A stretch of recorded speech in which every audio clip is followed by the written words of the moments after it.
Well, we started July with extreme heat and ocean temps well above normal, but that is not the case anymore. Here to break it down with the sudden cool down off the coast is meteorologist Hannah Sheehy. Tell us all about it. Hannah, I noticed this when I was swimming last week on vacation in the ocean.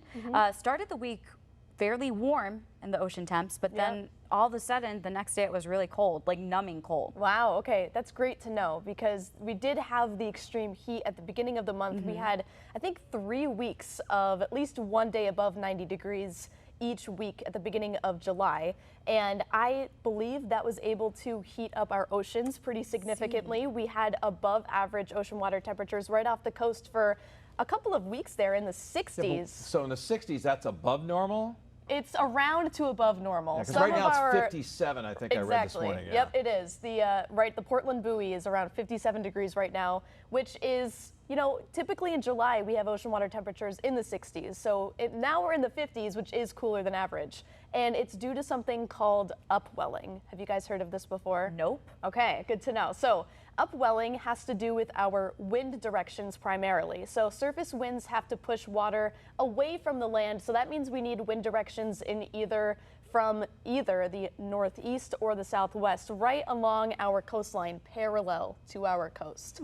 So once that happens, the water that is right on the surface is actually going to get pushed either to the right or to the left, and something has to replace that water. And the deeper, colder water is what replaces it. It's deeper in the ocean. It's replacing that water that has been pushed away. And in result, that warmer surface water that we once had at the beginning of this month actually gets pushed farther out to sea with different ocean currents. And it's interesting because you might not know this, but fishermen actually love upwelling. And it's something that happens very often in California. But that deeper, colder water actually holds a lot of nutrients and plankton and things that fish feed on. And so all of that kind of gets pushed with the upwelling up to the surface. And so fish will follow that. And it's a great time for fishing. Isn't that interesting? I learned something new yesterday. I was fighting with my family last week because I was saying, no, it's a hot day, but the water's cold. And they were like, oh, well, it just changes based on the weather. But you're saying it has to do with upwelling. Yes. Which is very interesting. So a buddy of mine who's a lobsterman, I can call him on the phone when I get off the air and go, hey, how was the upwelling today? Yes, no, you should. You should absolutely do that. I'm curious to see what he thinks. But I have something to back this up here, too. This is ocean temperature anomalies.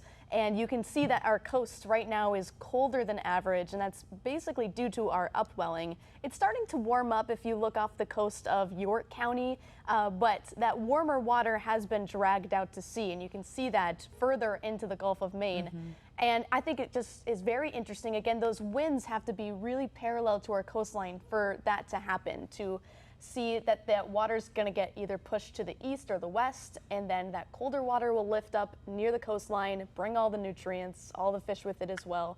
And it's actually an increase for marine life too, like jellyfish and stingrays, seals even, things like that. So if anyone thinks they've been seeing more marine life at the beach recently, that could also be a reason why. Yep, exactly.